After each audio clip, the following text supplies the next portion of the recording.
जीवन classes. Hello students, welcome my YouTube channel. आज हम बात करेंगे बीटेक सेकेंड ईयर जो मैकेनिकल और सिविल के लिए दोनों के लिए इम्पोर्टेंट है सब्जेक्ट इंजीनियरिंग मैकेनिक्स के बारे में, जिसमें आज हम फर्स्ट और सेकेंड यूनिट की ऑल थ्योरी को कवर करने वाले हैं। So before start the video, make sure that hit the subscribe button, press that bell notification so that we'll get all that notification from this channel. So let's begin. तो चलिए start करते हैं। सबसे पहले हम बात कर लेते हैं इंजीनियरिंग मैकेनिक्स की फर्स्ट यूनिट के first topic introduction to engineering mechanics के बारे में। तो फर्स्ट आता है इसमें साइंस के बारे में जान लेते हैं। In this modern age the word science has got different meaning of different people, यानी कि आज के दौर में जो साइंस वर्ड है वो अलग अलग यानी कि डिफरेंट पीपल से डिफरेंट मीनिंग देखने को मिलता है। इनफैक्ट साइंस में be defined as growth of ideas through observation and experimentation. ठीक है, जो साइंस है उसको हम कैसे डिफाइन कर सकते हैं कि आइडियाज की जो ग्रोथ है उससे हम इसको डिफाइन कर सकते हैं, और किसके थ्रू होती है? ऑब्जर्वेशन और एक्सपेरिमेंट्स के द्वारा। ठीक है, नेक्स्ट आता है अप्लाइड साइंस। अब जो हमने साइंस को देखा उसको कैसे अप्लाई करते हैं, उसको हम किस तरीके से डिफाइन करते हैं। द ब्रांच ऑफ साइंस, ये अप्लाइड साइंस जो है साइंस की ही ब्रांच है, which coordinates the research work for particle utility and service of the mankind is known as applied science. यानी कि the branch of science, applied science जो है वो साइंस की ही ब्रांच है, which coordinates the research work for practical utility and services of the mankind is known as applied science. Next चलते हैं इंजीनियरिंग मैकेनिक्स। अब इंजीनियरिंग मैकेनिक्स क्या होती है, जो हमारा सब्जेक्ट है उसकी डेफिनेशन को समझ लेते हैं। It is the branch of applied science. देखिएगा, साइंस को हमने जाना, उसके बाद अप्लाइड साइंस को जाना जो साइंस की ब्रांच थी, और नेक्स्ट में हम इंजीनियरिंग मैकेनिक्स पर जैसे ही पहुंचे तो हमने ये पढ़ा कि जो इंजीनियरिंग मैकेनिक्स है वह किसकी ब्रांच है? अप्लाइड साइंस की ब्रांच है। यानी कि जो एक दूसरे से चेन बनी हुई आ रही है वो साइंस से ही शुरू होकर के आगे चलती है, और जो डील्स करती है किसके साथ? Law and principles of mechanics. जो इंजीनियरिंग मैकेनिक्स है वो अप्लाइड साइंस की ब्रांच है, और जो law of principle of mechanics पर डील करती है along with their application to engineering problem, और इंजीनियरिंग प्रॉब्लम को देखती है। The study of engineering mechanics is a most systematic and scientific manner। और इंजीनियरिंग जो है मैकेनिक्स इंजीनियरिंग वो दो प्रकार की होती है, दो टाइप की होती है। फर्स्ट है स्टैटिक्स और सेकंड है डायनेमिक्स। ठीक है, फर्स्ट क्या है? स्टैटिक्स है, सेकंड है डायनेमिक्स। और स्टैटिक्स में हम क्या करते हैं कि जो बॉडी होती है वो रेस्ट में होती है, और डायनेमिक में बॉडी मोशन में होती है। यानी कि स्टैटिक्स मैकेनिक्स में हम क्या करेंगे? रेस्ट बॉडी को एनालिसिस करते हैं, और मोशन में जो बॉडी होती है उसका एनालिसिस हम करते हैं डायनेमिक्स में। तो देख लेते हैं स्टैटिक्स और डायनेमिक होती क्या है। देखिएगा, यहाँ पर इंजीनियरिंग मैकेनिक्स को हमने टू पार्ट्स में डिवाइड किया है। फर्स्ट है स्टैटिक्स और सेकंड है डायनेमिक्स। तो स्टैटिक्स के बारे में जान लेते हैं। It is the branch of engineering mechanics which deals with the force and there effects while acting upon the body at rest.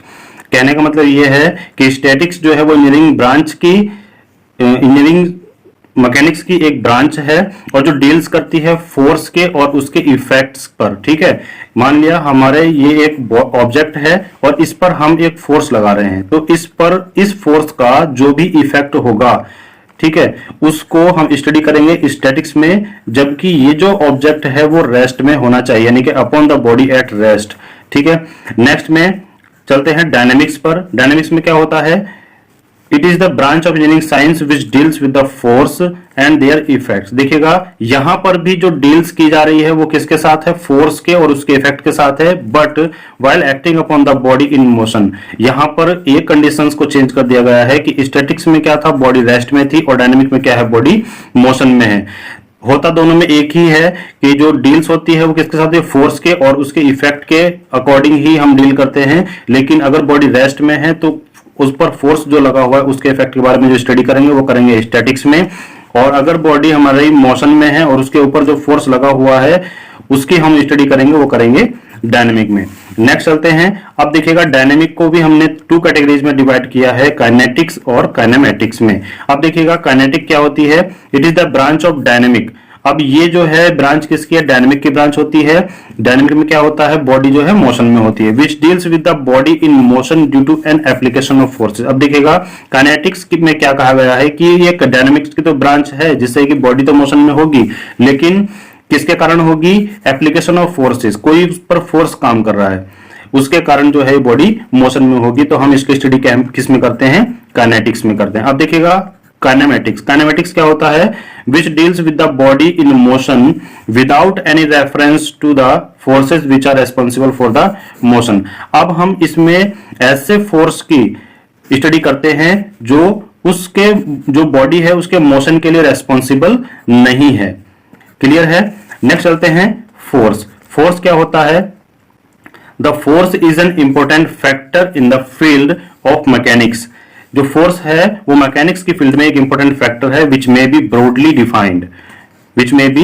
Defined as an agent which produce or tends to produce, destroy or tends to destroy motion. कहने का मतलब ये है कि जो force है वो mechanics की फील्ड में एक इंपॉर्टेंट फैक्टर का काम करता है, और ये जो डिफाइन किया जाता है ये इस तरीके से हम इसको डिफाइन कर सकते हैं कि ये एक एजेंट है, जो एक्सटर्नल एजेंसी है, जिससे कि क्या होता है, मोशन को या तो डेस्ट्रॉय किया जा सकता है या फिर डेस्ट्रॉय करने की कोशिश की जा सकती है, या फिर हम क्या कह सकते हैं कि produce or tends to produce, या मोशन को हम प्रोड्यूस कर सकते हैं या उसके प्रोड्यूस करने की कोशिश की जाती है, यानी कि टेंड्स टू प्रोड्यूस कुछ हद तक। ठीक है, तो हम कह सकते हैं कि फोर्स क्या है, एक इंपॉर्टेंट फैक्टर है मैकेनिक्स में, जिसको हम डिफाइन कर सकते हैं एक्सटर्नल एजेंट के तौर पे, और उससे क्या होता है, मोशन को हम डेस्ट्रॉय या फिर प्रोड्यूस कर सकते हैं। नेक्स्ट देखते हैं। नेक्स्ट हमारे पास आता है effect of force on a body. Body पर फोर्स का क्या इफेक्ट पड़ता है इसको देख लेते हैं। It may change the motion of a body. ये जो है बॉडी के मोशन को चेंज कर सकता है। कैसे चेंज कर सकता है देख लेते हैं। If a body is at rest, यदि बॉडी रेस्ट में है, the force set in motion. ठीक है, मतलब अगर बॉडी हमारे पास रेस्ट में रखी हुई है तो अगर हम उस पर फोर्स लगाएंगे तो फोर्स से उसमें मोशन को सेटअप किया जा सकता है। सेकंड है, if a body is already in motion, body पहले से ही मोशन में है तो द फोर्स में एक्सेलरेट इट, फोर्स लगाने पर वो और भी ज्यादा मोशन में आ जाएगी, उसकी जो गति है वो बढ़ जाएगी, तो उसको क्या कहेंगे हम, एक्सेलरेशन कहेंगे। क्योंकि जो पहले गति थी, जो पहले मोशन था, उसका जो वेलोसिटी थी वो कम थी, अब फोर्स लगाने पर उसकी वेलोसिटी बढ़ गई है। टाइम के साथ वेलोसिटी बढ़ने को हम क्या कहते हैं, एक्सेलरेशन कहते हैं। तो बॉडी को क्या किया, फोर्स के द्वारा एक्सेलरेट किया गया। नेक्स्ट पॉइंट है, it may retard the motion of a body, body के मोशन को रिटार्ड कर सकता है, यानी कि उसको रोक सकता है। It may give rise to the internal stress in the body on which it act. अब देखिएगा, यदि ये किसी बॉडी पर एक्ट करता है तो इंटरनल स्ट्रेस को राइज कर सकता है, बढ़ा सकता है। अब देख लीजिएगा, नेक्स्ट चलते हैं कैरेक्टरिस्टिक्स ऑफ फोर्सेस। फोर्स के क्या क्या कैरेक्टरिस्टिक्स हैं उसको देख लेते हैं। Magnitude of the force that is 100 Newton, 50 Newton, 10 kilo Newton etcetera. ठीक है, जो मैग्नीट्यूड है फोर्सेस का वो क्या हो सकता है, 100 न्यूटन हो सकता है, 50 न्यूटन हो सकता है, 10 किलो न्यूटन हो सकता है, एक्सेट्रा, कुछ भी ये हो सकता है, लेकिन ये न्यूटन में या किलो न्यूटन में आता है।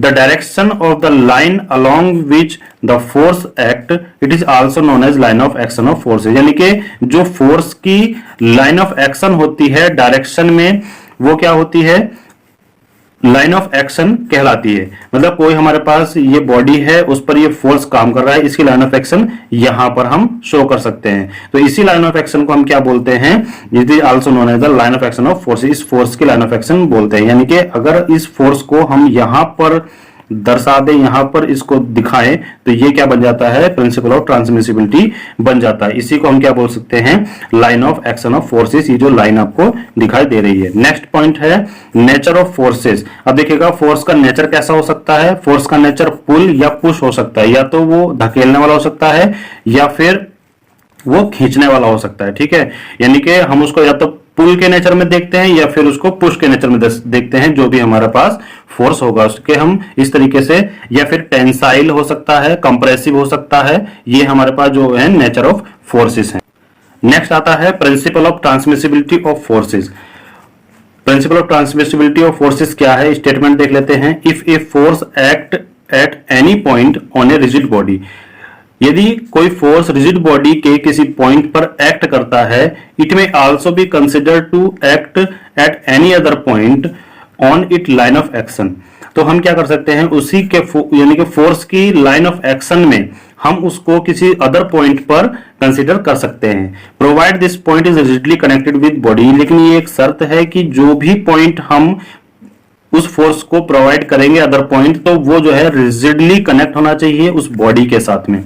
तो एग्जांपल से समझ लेते हैं कि ये हमारे पास एक बॉडी है और इस पॉइंट पर हमने ये फोर्स लगाया हुआ है। अब इस फोर्स की लाइन ऑफ एक्शन कहां पर है, ये। तो अगर हम इस फोर्स की लाइन ऑफ एक्शन पर किसी पॉइंट पर इस फोर्स को दर्शाएं, इस फोर्स को प्रदर्शित करें, तो ये जो लाइन ऑफ एक्शन होगी, इस फोर्स पर लगने वाला फोर्स इस फोर्स को ही दर्शाएगा। तो इसी को हम बोलते हैं प्रिंसिपल ऑफ ट्रांसमिसिबिलिटी। नेक्स्ट चलते हैं system of forces. System of forces क्या है, when two or more forces act on a body, जब दो या दो से अधिक फोर्स एक बॉडी पर एक्ट होते हैं, they are called to form a system of forces. तो उस बॉडी को हम क्या कहते हैं, सिस्टम ऑफ फोर्सेस बोल सकते हैं। वो बॉडी सिस्टम ऑफ फोर्सेस की फॉर्म में कहलाएगी। Type of force system. अब फोर्स सिस्टम के टाइप क्या कौन कौन से होते हैं, फर्स्ट है कोप्लेनर फोर्स सिस्टम। इसमें क्या है, the force whose line of action lie on the same plane. वह फोर्स जिसकी line of action same plane में लाई करती है उसको क्या कहते हैं, कोप्लेनर। देखिएगा कोप्लेनर यहां पर नाम से पता चल रहा है, कोप्लेनर यानी कि सेम प्लेन। ठीक है, same plane force system coplanar कहलाता है। नेक्स्ट है कोलिनियर। देखिएगा यहां पर कोलिनियर यानी कि लाइन की बात हुई है, तो देख लेते हैं इसमें लाइन की ही बात होने वाली है। The force whose line of action on the same line. ठीक है, यहाँ पे है कोलिनियर। को का मतलब होता है सेम, लीनियर का मतलब होता है लाइन, और यहाँ पर को का मतलब सेम है और प्लेनर का मतलब है प्लेन। यहाँ तो क्या मतलब हुआ, सेम प्लेन में, और यहाँ पर मतलब हुआ सेम लाइन में। यानी कि वे फोर्स जो जिनकी जो लाइन ऑफ एक्शन है वो सेम प्लेन में लाई करती हैं, उसको हम कोलिनियर फोर्सेस कहते हैं। नेक्स्ट आता है कंकरेंट फोर्सेस। तो the force which meet at one point, वे फोर्स जो एक ही पॉइंट पर मीट होते हैं तो उनको क्या कहते हैं, कंकरेंट फोर्सेस कहते हैं। नेक्स्ट है कोप्लेनर कंकरेंट फोर्सेस। देखिएगा कोप्लेनर यानी कि सेम प्लेन में और कंकरेंट एक ही पॉइंट पर। तो देख लेते हैं डेफिनेशन में, which meet at one point, ये कोप्लेनर की डेफिनेशन हुई। Their line of action also lie on the same plane. ठीक है, ये कंकरेंट हुआ और ये कोप्लेनर हुआ। तो यहां पर क्या है, कोप्लेनर यानी कि सेम प्लेन में लाइन ऑफ एक्शन लाई करेगी, और कंकरेंट क्या है, ये एक ही यानी कि वन पॉइंट पर मीट करते हैं। नेक्स्ट है कोप्लेनर नॉन कंकरेंट। देखिएगा कोप्लेनर का मतलब होता है सेम प्लेन में होंगे, और नॉन कंकरेंट का मतलब क्या होगा कि वे एक पॉइंट पर मीट नहीं करेंगे। तो क्या कह रहा है कि which do not meet at one point, यानी कि ये एक पॉइंट पर मीट नहीं करते हैं, but their line of action lie on the same plane, लेकिन इनकी जो लाइन ऑफ एक्शन होगी वो सेम प्लेन में लाई करेगी। नेक्स्ट है नॉन कोप्लेनर कंकरेंट। यहां पर नॉन कोप्लेनर आया है तो क्या है, सेम प्लेन नहीं होगा, और कंकरेंट क्या है, वो एक ही पॉइंट पर मीट करेंगे। तो क्या कह रहा है कि which meet at one point but their line of action do not lie on same plane. Clear है। नेक्स्ट आता है नॉन कोप्लेनर और नॉन कंकरेंट। देखिएगा ना तो वो सेम प्लेन में होंगे और ना ही वे एक पॉइंट पर मीट करेंगे। ये नॉन कोप्लेनर और नॉन कंकरेंट फोर्सेस में आता है। तो which do not meet at one point and their line of action does not meet at same plane. ठीक है, ना तो वो सेम प्लेन में लाई करते हैं और ना ही वो एक पॉइंट पर मीट करते हैं। ठीक है, नेक्स्ट देख लेते हैं। नेक्स्ट है resultant of forces. Resultant of forces क्या होता है, the resultant of force is a single force which can replace two or more forces and produce the same effect on the body as forces. ठीक है, देखिएगा यहां पर क्या दिखाया गया है कि कोई हमारे पास कोई बॉडी है, उसके किसी पॉइंट पर दो फोर्स को हमने एक्ट कराया, और उन दो फोर्सेस का जो भी इफेक्ट है अगर हम उसको एक फोर्स से रिप्लेस करें और देखें कि वह जो फोर्स जो हमने एक फोर्स से रिप्लेस किया है इन दोनों फोर्सेस को, उस फोर्स का इफेक्ट उस पॉइंट पर उस बॉडी पर क्या हो, सेम हो तो ये क्या कहलाएगा, ये इसका रिजल्टेंट फोर्स कहलाएगा। क्लियर है। नेक्स्ट आता है parallelogram law of forces. Parallelogram of law of forces ये काफी ज्यादा इंपॉर्टेंट है, इसको ध्यान से देखिएगा। तो इसका सबसे पहले हम स्टेटमेंट देख लेते हैं। स्टेटमेंट में क्या है, if two vector acting at a point B represent in magnitude and direction by the adjacent side of a parallelogram, then their resultant is represented in magnitude and direction by the diagonal of the parallelogram passing through that intersection point। कहने का मतलब यह है कि यदि दो vector किसी एक पॉइंट पर एक्ट करते हैं और उनका जो मैग्नीट्यूड और डायरेक्शन है वे उसको रिप्रेजेंट करते हैं, एक एडजेसेंट साइड यानी कि पास पास के साइड से वो क्या करते हैं, मैग्नीट्यूड और डायरेक्शन को शो कर रहे हैं ऑफ ए पैरेललोग्राम, एक पैरेललोग्राम में, देन तब their resultant is represented in magnitude and direction. जो उनका रिजल्टेंट होगा, जो उनका क्या होगा, रिजल्टेंट आर होगा, वह क्या करेगा, उसका डायगोनल में पैरेललोग्राम को डायगोनल जो डायरेक्शन है उसमें पास करेगा, किसके थ्रू, इंटरसेक्शन पॉइंट के थ्रू। ठीक है। इन दोनों फोर्सेस को अगर हम यहां पर बढ़ा दें और इसके बीच में एक ये फोर्स दिखा दें जो इसका डायगोनल कहलाएगा, और ये किससे पास हो रहा है, इन दोनों फोर्सेस के इंटरसेक्शन पॉइंट से पास हो रहा है, तो इस फोर्स को हम क्या कहेंगे, रिजल्टेंट फोर्स कहेंगे। और ये हमारे पास जो भी शेप आती है ये आएगी हमारे पैरेललोग्राम की। अब देखिएगा जो रिजल्टेंट है, रिजल्टेंट क्या है, रिजल्टेंट का फॉर्मूला होता है R equal to P square plus Q square. P क्या है हमारे पास, ओ सी फोर्सेस है, और क्यू है हमारे पास ओ ए फोर्सेस। इन दोनों को हम क्या करेंगे, स्क्वायर करके ऐड कर देंगे और प्लस में 2pq दोनों फोर्सेस का प्रोडक्ट करेंगे और साथ में cos थीटा। अब देखिए डायरेक्शन की बात कर लेते हैं, तो alpha equal to tan inverse q sin theta upon p plus q cos theta होगा। अब देखिएगा ये यहाँ पर किस तरीके से बना हुआ है, यहाँ पर कोई बॉडी है, उसके किसी एक पॉइंट पर ये दो फोर्स एक्ट हो रहे हैं। कौन से फोर्स हैं, P और Q। हम क्या देखते हैं कि P और Q फोर्स के पैरेलल हमने यहाँ पर एक लाइन ड्रॉ किया और इस A और Q के पैरेलल में इसको हमने यहां पर आगे बढ़ाया, तो जहां पर इंटरसेक्ट करेंगे और P और Q फोर्सेस का इंटरसेक्शन पॉइंट अगर हम दोनों को मिला दें तो हमें जो मिलता है ये डायगोनल फॉर्म में एक रिजल्टेंट R मिलता है। अब अगर हम मान लें कि जो वेक्टर फोर्सेस हैं P और Q, इन दोनों के बीच जो एंगल है वो कितना है, थीटा है, और जो डायगोनल R हमें मिला है उससे फोर्स P के बीच का जो एंगल है वो कितना है, अल्फा है। तो हम यहां पर लिख सकते हैं कि जो डायरेक्शन है किसके, रिजल्टेंट फोर्सेस की, alpha equal to tan inverse वो क्या कहलाएगी, q sin theta upon p plus q cos theta आएगी। अब देख लेते हैं, जब यहां पर डायरेक्शन दी हुई है तो हम यहां पर क्या देखने वाले हैं कि जो भी केस 1 बनता है वो फर्स्ट बनता है थीटा इक्वल टू 0 पर। तो थीटा इक्वल टू 0 हम इसमें अगर रख दें तो हमें जो मिलता है, हमें P प्लस Q मिल जाता है और डायरेक्शन हमें क्या मिल जाती है, 0, यानी कि अल्फा जो होगा वो 0 हो जाएगा। तो जो R रिजल्टेंट मिलेगा वो P की ही डायरेक्शन में हमें मिल जाएगा। केस 2 में देख लेते हैं, थीटा क्या है, 90 है, तो थीटा जब 90 होगा तो क्या होगा हमारे पास, cos की वैल्यू 1 होगी, यानी कि cos 90 क्या होता है, वो हमारे पास 0 हो जाता है। ठीक है, cos 90 0 हो जाता है और sin 90 क्या होता है, 1 होता है। तो cos 90 जब 0 हो जाएगा तो हमारे पास ये वाली टर्म कैंसिल आउट हो जाएगी और बचेगा क्या, P square plus Q square. तो हमारे पास ये रिजल्टेंट फोर्स आ जाएगा कब, जब थीटा इक्वल टू 90 होगा। नेक्स्ट में जब हम इसकी डायरेक्शन देखेंगे तो हम क्या करेंगे, साइन थीटा में 90 जब हम रखेंगे तो साइन 90 क्या होता है, 1 होता है, और कॉस 90 हमारे पास 0 होता है। तो कॉस 90 0 करने के बाद हम क्या करेंगे, जो क्यू के साथ कॉस थीटा है वो नेग्लेक्ट कर देंगे, तो उसको हम क्या लिख सकते हैं, क्यू अपॉन पी, यानी कि जो डायरेक्शन है थीटा इक्वल टू 90 पर वो क्या मिल जाएगी हमें, alpha equal to tan inverse q upon p मिल जाएगी। तो यहाँ पर हमने देखा जो पैरेललोग्राम लॉ ऑफ फोर्सेस है ये एग्जाम पॉइंट ऑफ व्यू से काफी ज्यादा इंपॉर्टेंट है। नेक्स्ट देख लेते हैं, नेक्स्ट है rigid body. Rigid body, a rigid body is defined as a body which can retain its shape and size even if subjected to external force. यहां पर यह कहा जा रहा है कि जो रिजिड बॉडी है वह बॉडी है जो रिटेन करती है शेप एंड साइज को, जबकि उस पर क्या लग रहा है, एक एक्सटर्नल फोर्स लग रहा है, यानी कि एक्सटर्नल फोर्स लगाने पर भी उस बॉडी की शेप और साइज में कोई भी इफेक्ट नहीं आता है।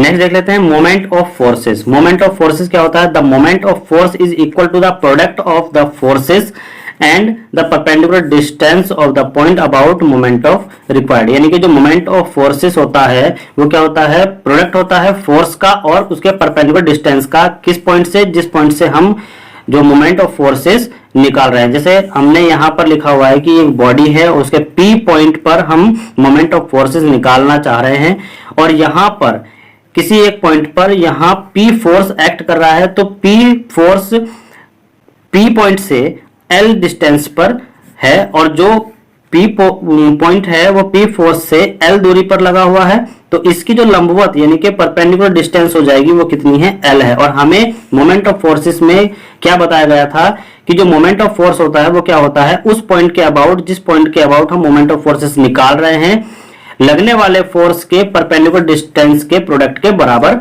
होती है। तो मैथमेटिकली हम कैसे लिख सकते हैं? Moment of force m equal to जो फोर्स एक्ट हो रहा है P और इनटू में उसके परपेंडिकुलर डिस्टेंस उस पॉइंट से जिस पॉइंट पर हम मोमेंट ऑफ फोर्सेस निकाल रहे हैं, वो कौन सा पॉइंट है? P। तो P पॉइंट से उस फोर्स की जो डिस्टेंस है परपेंडिकुलर वो कितनी है? L। तो कितना हो जाएगा? अप्लाइड फोर्स और डिस्टेंस जो परपेंडिकुलर है वो कितनी है? L है। तो P इंटू L हो जाएगा और P को हम क्या कर सकते हैं? F से भी हम लिख सकते हैं। तो यूनिट क्या हो जाएगी इसकी? देखिएगा, F की यूनिट हमारे पास न्यूटन होती है और L की यूनिट मीटर होती है, तो हमारे पास जो यूनिट बन के आती है वो आती है न्यूटन मीटर में। डायमेंशनल फॉर्मूला देख लेते हैं। डायमेंशनल फॉर्मूला क्या होता है? डायमेंशनल फॉर्मूले में MLT-2 जो होता है वो न्यूटन का हो जाएगा और L का L जो मीटर में है, तो मीटर का क्या होता है? L होता है। तो टोटल हमारे पास जो फॉर्मूला बन के आता है वो क्या आता है? ML²T-2। यही हमारे पास मोमेंट ऑफ फोर्सेस का फॉर्मूला बन करके आता है। अब देखिएगा, जो मोमेंट ऑफ फोर्सेस होते हैं ये कपल की फॉर्म में होते हैं, जो एंटी क्लॉकवाइज और क्लॉकवाइज हमें दिखाए गए हैं। क्या कहता है कि अगर हमारे पास दो फोर्स हैं इक्वल एंड अपोजिट डायरेक्शन में, तो हमारे पास जो डायरेक्शन मिलती है ये इस साइड को घूमेगा। अगर इस तरीके से ये एक्टिंग हो रहे हैं किसी एक लीवर पर तो क्लॉकवाइज मोमेंट मिलेगा, और यदि ये उल्टी डायरेक्शन में यहां पर किसी लीवर पर एक्ट है दोनों साइड में, तो यहां पर जो मोशन मिलेगा वो मिलेगा हमें एंटी क्लॉकवाइज। अब देख लेते हैं लॉ ऑफ मोशन या फिर वैगनन प्रिंसिपल ऑफ मोमेंट। ठीक है, स्टेटमेंट क्या कह रहा है कि if a number of coplanar force are acting simultaneously and a particle, किसी एक पार्टिकल पर अगर number of coplanar forces act हो रहे हैं, साइमल्टेनियसली एक्ट हो रहे हैं, तो the algebraic sum of the moment of all forces about any point, किसी एक पॉइंट के अबाउट में उन सभी पॉइंट का, उन सभी फोर्सेस का जो मोमेंट होगा उनका algebraic sum equal to the moment of their resultant forces about the same point, equal होगा किसके? जो उनका रिजल्टेंट होगा उसके मोमेंट के इक्वल हमारा क्या होगा? एल्जेब्रिक सम होगा सभी फोर्सेस के मोमेंट के। कहने का मतलब यह है कि यदि किसी पॉइंट पर number of coplanar forces act हो रहे हैं तो उन सभी फोर्सेस का मोमेंट किसी एक पॉइंट के अबाउट में इक्वल होता है रिजल्टेंट ऑफ मोमेंट के, जो उनका टोटल रिजल्टेंट होगा उसके मोमेंट के और उसी के पॉइंट के अबाउट। ठीक है, मान लो ये हमारे पास कोई बॉडी है, ये हमारे पास कोई बॉडी है, इसको हमने एक छोटे छोटे कई टुकड़ों में बांट लिया जिसमें M1, M2, M3 इन पार्ट्स के मास है। अगर यहाँ पर इस पॉइंट पर एक फोर्स एक्ट हो रहा है और हम ये पॉइंट है O, इस पॉइंट पर इन सब का मोमेंट हम निकाल दें और उनको क्या कर दें? ऐड कर दें, उनको हम ऐड कर दें, तो वो किसके इक्वल होगा? इन सभी का जो भी रिजल्टेंट फोर्स होगा इस पॉइंट के अबाउट उस रिजल्टेंट फोर्स के मोमेंट के बराबर कहलाएगा। क्लियर है? नेक्स्ट चलते हैं। नेक्स्ट है पैरेलल फोर्सेस। ठीक है, पैरेलल फोर्सेस, ये पैरेलल फोर्सेस कंडीशन क्या है? The force whose line of action are parallel to each other are known as the parallel forces, यानी कि वे फोर्सेस जिनके लाइन ऑफ एक्शन क्या है? आपस में एक दूसरे के पैरेलल हैं, वो पैरेलल फोर्सेस कहलाते हैं। अब पैरेलल फोर्सेस टू टाइप्स के होते हैं, लाइक पैरेलल फोर्सेस और अनलाइक पैरेलल फोर्सेस। अब देखिएगा लाइक पैरेलल फोर्सेस क्या होते हैं और अनलाइक पैरेलल फोर्सेस क्या होते हैं। तो यहां पर है the forces whose line of action are parallel to each other and all of them act in same direction। देखिएगा क्या लिखा गया है कि जो फोर्सेस हैं यदि उनकी लाइन ऑफ एक्शन एक दूसरे के पैरेलल है और वे सेम डायरेक्शन में है, जैसे हमें यहां पर दिखाए गए, देखिएगा लाइन ऑफ एक्शन पैरेलल हैं और एक ही डायरेक्शन में है, तो ऐसे फोर्सेस क्या कहलाते हैं? लाइक पैरेलल कहलाते हैं। और वे फोर्सेस जिनकी लाइन ऑफ एक्शन तो एक दूसरे के पैरेलल है but direction of all forces do not same, जो सभी फोर्सेस हैं उनकी डायरेक्शन जो है सेम नहीं है, तो ऐसे फोर्सेस क्या कहलाएंगे, अनलाइक पैरेलल फोर्सेस कहलाएंगे। नेक्स्ट आता है couple.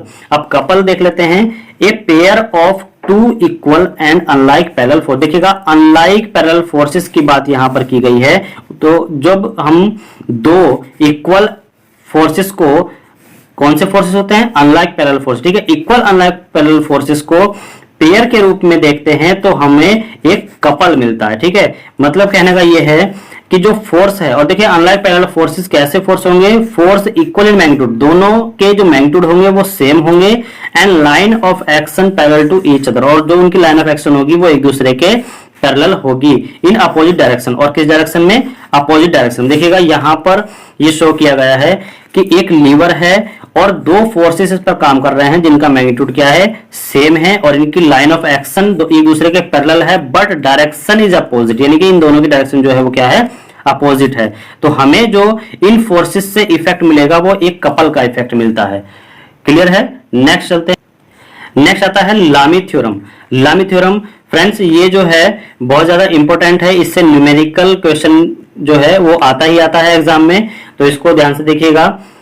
If three coplanar force, देखिएगा यहां पर कोप्लेनर फोर्सेस की बात की गई है, और अभी जो कपल में हमने बात की थी वो की थी हमने अनलाइक पैरेलल फोर्सेस की, ठीक है। तो यहां पर याद रखिएगा कहां पर किस फोर्स की बात हम कर रहे हैं। तो if three coplanar forces acting at a point be in equilibrium then each other is proportional to the sine of the angle between the other two forces. क्या कह रहा है कि यदि कोप्लेनर, कोप्लेनर का मतलब क्या है, एक ही प्लेन में फोर्स जो एक्ट करते हैं उनको कोप्लेनर फोर्स कहते हैं। तो ये यहां पर एक पॉइंट पर, ठीक है, एक ही प्लेन में तीन फोर्सेस काम कर रहे हैं जो इक्विलिब्रियम में हैं, एक दूसरे के इक्विलिब्रियम में हैं, और वो क्या होते हैं, प्रोपोर्शनल होते हैं साइन ऑफ एंगल के, जो उन दोनों जो अदर फोर्सेस हैं उन दोनों के बीच में जो भी एंगल बनेगा उसको साइन ऑफ एंगल के प्रोपोर्शनल कर देते हैं। यहां पर अब देखिएगा यदि हम P फोर्स को देखें तो P फोर्स से अलग R और Q फोर्सेस हमको दिखाई दे रहे हैं, और इन दोनों के बीच जो एंगल बना हुआ है अल्फा, उसको अगर हम साइन के साथ यहां पर लिखें तो यहां पर बन जाता है हमारा P अपॉन साइन अल्फा, और उसी के इक्वल क्या होगा, Q अपॉन साइन बीटा, यानी कि अगर हम Q फोर्स को लें तो इससे अलग जो भी दोनों फोर्स हैं P और R, इन दोनों के बीच में जो भी एंगल बन रहा है बीटा, उसको साइन के साथ अगर हम Q अपॉन साइन बीटा लिख दें, यहां पर ये आपको दिखाई दे रहा है equal to R upon sine gamma. ये कैसे है, अगर हम R फोर्स को कंसिडर करते हैं तो R फोर्स से अलग फोर्स जो भी है P और Q, इन दोनों के बीच में जो भी एंगल बन रहा है उसको यदि हम साइन के साथ लिख करके R के अपॉन में लिख दें तो ये टोटल तीनों फोर्स, तीनों कंडीशंस जो हमें बनी है उनको इक्वल में रख करके जो मिलती है वो मिलती है हमें लामी थ्योरम, जो होती है P upon sine alpha equal to Q upon sine beta equal to R upon sine gamma. तो यहां पर टाइप ऑफ इक्विलिब्रियम फोर्सेस, ये टाइप ऑफ इक्विलिब्रियम कंडीशन हम देख लेते हैं। इक्विलिब्रियम कंडीशंस कौन कौन से टाइप की हो सकती है। फर्स्ट है स्टेबल इक्विलिब्रियम। देखिएगा फर्स्ट है स्टेबल इक्विलिब्रियम। तो स्टेबल इक्विलिब्रियम में क्या होता है कि यदि इस तरीके से एक कर्व सरफेस है और उस पर एक बॉल को हम देख रहे हैं जो सेंटर में रुकी हुई है, और इस बॉल को यदि हम फोर्स लगा करके यहां पर ले आए और यहां से फोर्स को रिमूव कर दें तो बॉल फिर से अपनी ओरिजिनल पोजीशन में रिटर्न हो जाती है, ठीक है। तो इस कंडीशंस को हम बोलेंगे स्टेबल कंडीशन, यानी कि बॉडी अपनी जो ओरिजिनल पोजीशन है उसको गेन कर रही है। नेक्स्ट में अब हमारे पास एक सरफेस है जिस पर हमारे एक बॉल को देखा जा रहा है, और उस बॉल को यदि हम एक एक्सटर्नल फोर्स के द्वारा यहां पर रिप्लेस कर दें तो क्या होता है कि वह जो बॉल है वो अपनी ओरिजिनल पोजीशन को रिटर्न नहीं कर पाती है। तो इस पोजीशन को, इस कंडीशन को हम बोलते हैं अनस्टेबल कंडीशन, यानी कि अनस्टेबल इक्विलिब्रियम। अब थर्ड कंडीशन पे चलते हैं। थर्ड कंडीशन ये कहती है कि यदि एक प्लेन सरफेस है और उस पर एक बॉल रखी हुई है, एक ऑब्जेक्ट रखा हुआ है, उसको हम थोड़ा सा भी रिप्लेस करें तो वो अपनी दूसरी पोजीशन को ऑक्यूपाई कर लेता है, एक न्यू पोजीशन को ऑक्यूपाई कर लेता है। तो इसको हम बोलते हैं न्यूट्रल इक्विलिब्रियम, ठीक है। तो हमने यहाँ पर तीन कंडीशंस देखी। फर्स्ट हमारे पास थी स्टेबल इक्विलिब्रियम, सेकंड है अनस्टेबल इक्विलिब्रियम और थर्ड है न्यूट्रल इक्विलिब्रियम। नेक्स्ट देख लेते हैं सो फ्रेंड्स, अभी तक जो हमने किया वो हमने यूनिट फर्स्ट की ऑल थ्योरी को कवर कर लिया है। न्यूमेरिकल जो होंगे वो नेक्स्ट वीडियो में कराए जाएंगे। सो फ्रेंड्स, जो भी हमारे चैनल पर नए हैं तो वो चैनल को सब्सक्राइब कीजिएगा और वीडियो को शेयर कीजिएगा, वीडियो को लाइक कीजिएगा और बेल आइकन को प्रेस कर लीजिएगा, जिससे कि आने वाली जो वीडियो हैं उनका जो नोटिफिकेशन आएगा वो आपको सबसे पहले मिल सके। तो नेक्स्ट वीडियो में जो हम करने वाले हैं वो है numericals of unit second and unit first. तो आज हम यूनिट फर्स्ट और यूनिट सेकंड दोनों यूनिट की थ्योरी को कवर करने वाले हैं। तो यहां से हम देखते हैं यूनिट सेकंड की जो थ्योरीटिकल टॉपिक, फर्स्ट टॉपिक है सेंट्रॉइड। सेंट्रॉइड हम किसको बोल सकते हैं? The plane figure. कोई हमारे पास प्लेन फिगर है लाइक रेक्टेंगल, क्वाड्रिलेटरल या सर्किल, कुछ भी हो सकता है। Have only area. अब देखिएगा, केवल हम उसको एरिया को देखते हैं बट नो मास। उसके मास को हम कंसिडर नहीं कर रहे हैं अभी, केवल उसके पास क्या है? एरिया है। ठीक है। The centre of area of such figure is known as centroid. देखिएगा, कोई हमारे पास फिगर है, रेक्टेंगल है या फिर ट्राइंगल है या फिर हमारे पास सर्किल है, तो उसके एरिया का जो सेंटर होगा तो उसी को हम क्या बोलेंगे? सेंट्रॉइड बोलेंगे। नेक्स्ट है सेंटर ऑफ ग्रेविटी। अब देखिएगा, सेंटर ऑफ ग्रेविटी हम किसको बोल सकते हैं? The point through which the whole weight of the body act irrespective of its position is called centre of gravity. वह पॉइंट जिसके थ्रू बॉडी का जो टोटल वेट है वो एक्ट करता है, जिस पॉइंट पर बॉडी का टोटल वेट एक्ट करेगा उसको हम क्या बोलेंगे? सेंटर ऑफ ग्रेविटी बोलेंगे। और यहां पर एक नोट पॉइंट है, everybody has one and only one centre of gravity. ठीक है। कोई भी ऑब्जेक्ट है, कोई भी बॉडी है, वो केवल और केवल एक ही सेंटर ऑफ ग्रेविटी रखती है। देखिएगा, यहां पर हमें दिखाया गया है कि जो सेंट्रॉइड है उसको हम किस तरीके से डिफाइन करेंगे। कोई हमारे पास एक रेक्टेंगल बॉक्स है, उसका हम क्या कर रहे हैं? एरिया को हम देख रहे हैं। तो एरिया का सेंटर होगा जहां पर, उसको हम बोलेंगे उसका सेंट्रॉइड। और कोई हमारे पास यहां पर बॉडी है, उस बॉडी का जहां पर टोटल वेट एक्ट करता है वर्टिकली डाउनवर्ड, जिस पॉइंट पर वो एक्ट करेगा उस पॉइंट को हम क्या बोलेंगे? सेंटर ऑफ ग्रेविटी बोलेंगे। और किस? उस बॉडी यानी कि उस होल बॉडी का।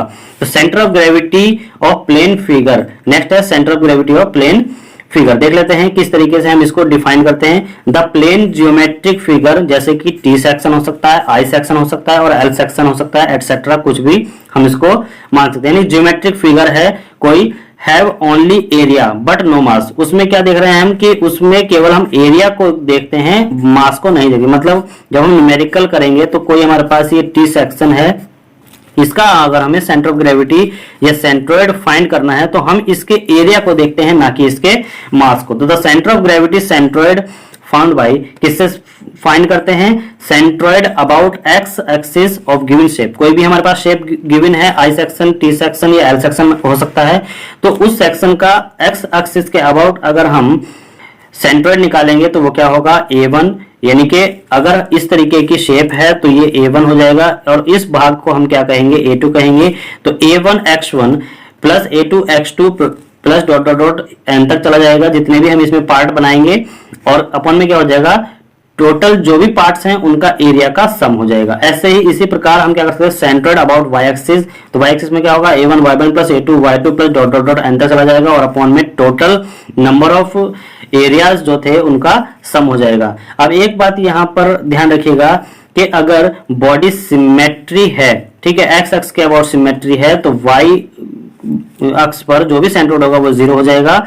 और अगर जो हमारे पास शेप दे रखी है वो वाई एक्स के अबाउट सिमेट्री है तो हमारे पास जो एक्स बार यानी कि एक्स एक्सिस का जो सेंट्रॉइड होगा वो 0 हो जाएगा। इस बात को आप ध्यान रखिएगा। नेक्स्ट देखते हैं। नेक्स्ट है एरिया मोमेंट ऑफ इनर्शिया। अब एरिया मोमेंट ऑफ इनर्शिया क्या होता है? The moment of force P about A point is the product of the force and perpendicular distance x।